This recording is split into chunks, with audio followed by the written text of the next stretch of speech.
So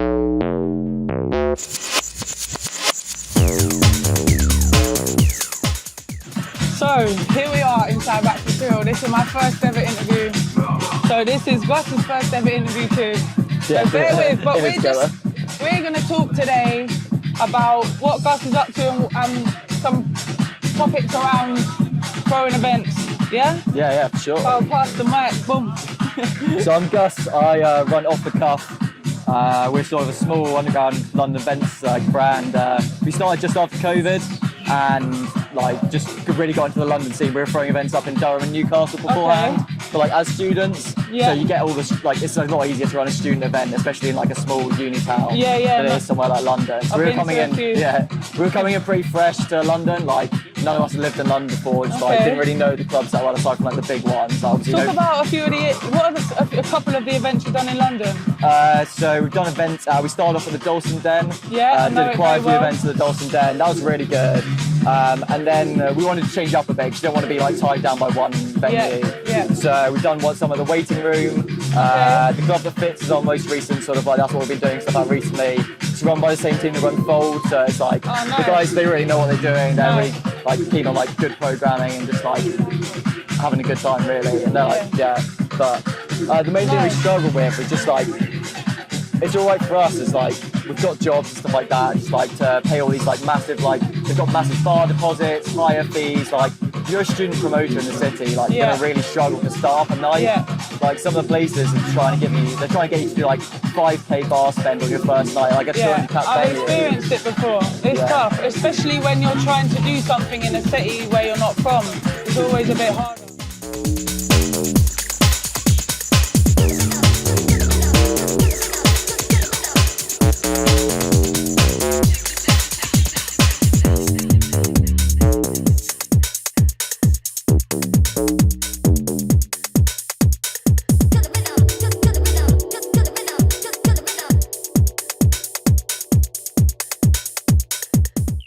Hello, another Wax Material interview. Today we got a good friend of mine. It's no stranger from the side of the walkway. It's a good friend of mine. We go back to 2012 in Ibiza. So how did you start? How did you start out? Because obviously I've got my little wax material story. What's yours? It was Ibiza. I was living in Ibiza, my third summer there, and I just finished working, and I was having a holiday, and I just sat and watching, looking out at the mountains and that after a night out, and I just thought. I had this photo, there was a photo on my Instagram of my old party called Where You At, and I tagged it as Wear Wax, and it was just a record spinning, and I was like, Wear Wax, that sounds good, what can I do with that? And I was like, bang, I'll start selling records, because I wanted to, I played records at the time, and it just a natural progression of promoting, moving into running music, selling music. So was it that moment from then on you started collecting records, or did you have them? No, I already had some. I'd taken some out with me to the island to do some sets. Unfortunately, no one had any 1210s for me to play on, so I just carted around a box of records. Okay. Didn't get to play on them, but doesn't matter. But then I came back and I went through the Prince's Trust. Same. So, brother. Yeah, so I did that. Yeah. Hey, hold tight. I've just been nominated to be ambassador for the Prince's Trust. Oh. Can you believe that? Me. Anyway. That's amazing. Different story, that one.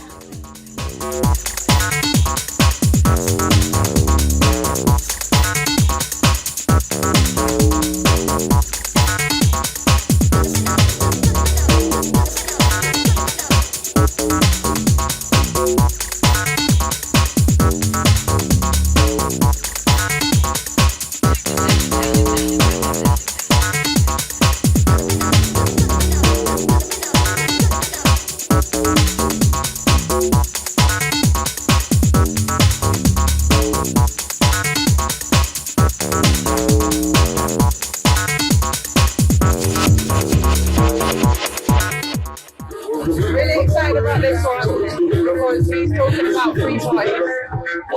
So I'm just gonna let him know. Yeah, so basically, we just got a crew in Oxford now that we're just kind of running around and doing these free parties.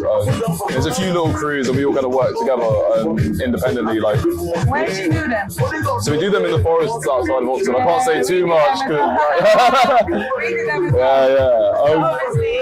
free parties are illegal, right? Yeah. But they're the fun ones. But was you throwing legal parties before you done free parties? Yeah. So I was in Southampton before and I was doing some nights there, and then also in Oxford I was doing a few nights there as well with the same crew. And now, like, because of some closures in Oxford over the past few years, it's kind of meant that we've had to kind of push ourselves out to the forest now and like kind of incorporate that element where it's a free party and people come and it's a lot more authentic, I feel.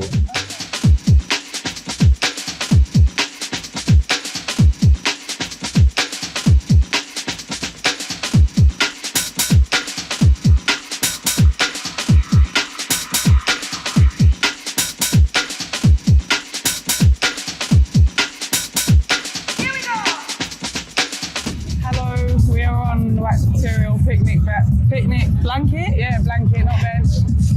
I have this lovely lady who's part of a collective. She's going to introduce herself. Let's get cracking. Who are you? Where are you from? What's your name? Where'd you come from? They're them ones. Yeah, thank you for this. It's really nice. So my name is Melissa and I run a women non-binary DJ collective agency and like behind the scenes like staff booking, and we all just work together to platform women and like try and have a positive impact on the industry.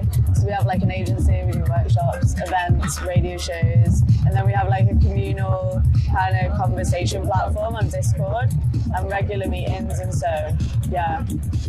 Volume down.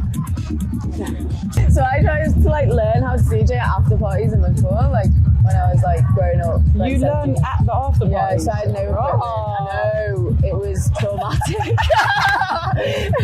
That's PTSD, right? No, it really was. It took me like over like a year and a half or something to learn how to beat match, because I was doing it in like really short segments, and it was with like loads of lads. Like I was the only girl, and it was very like like a show, like it was really hard. It wasn't like a welcoming like here's the headphones kind of thing. Everyone wanted to like be on the best. Yeah, you a boss ass bitch. Sometimes I was like literally taking the headphones off people's heads, like I want to just mix, and then I'd try and mix and it'd be shit, and like people would be like, I know. Well done though, you persisted. And like I think like that just environment of not having like a safe space to like learn how to mix. Like people are like, oh you're shit, you can't mix. It's like I know, I'm trying to learn. Allow me.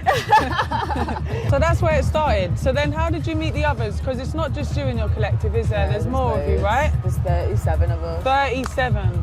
And so not all of you are running the show, but who's the big bosses? We actually are all running the show. So it's like a nationwide. It's like a yeah. So everyone that's a DJ has a role, and that's kind of like the commitment of being in the community. You have to like we try and get bookings for people and like opportunities where they can develop like their skills or like networking and stuff, and then we ask like in return if they can just like, even if it's just doing like a social media post right up to people that like run the festival management and stuff. Like it all helps. It's like people that have more like capacity do the bigger things, and then yeah.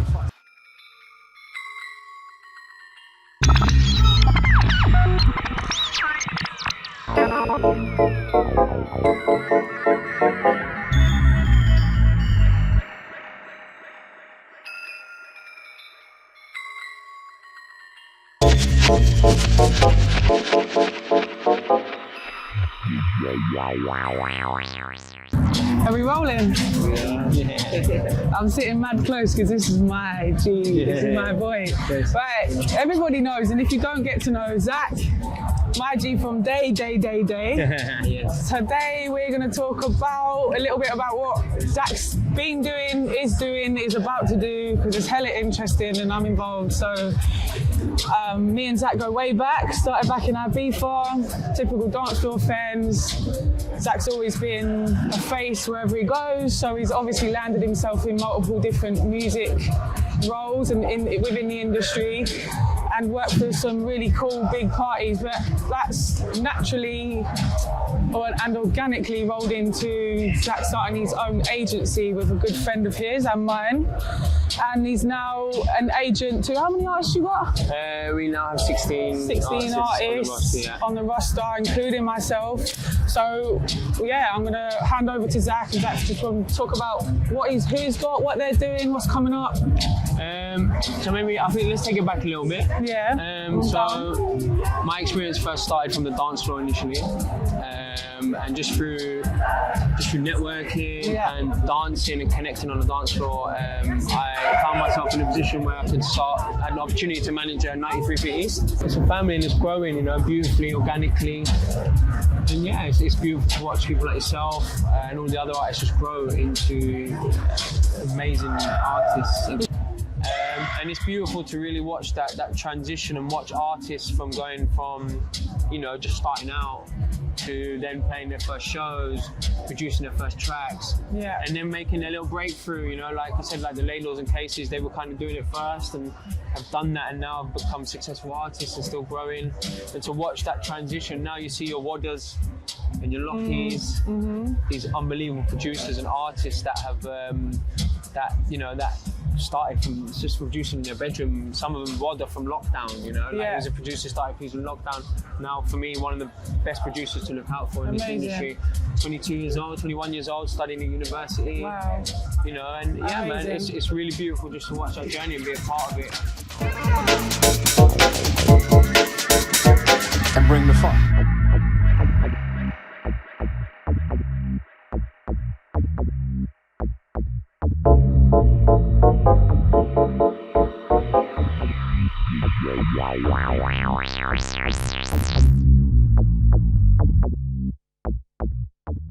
We rolling.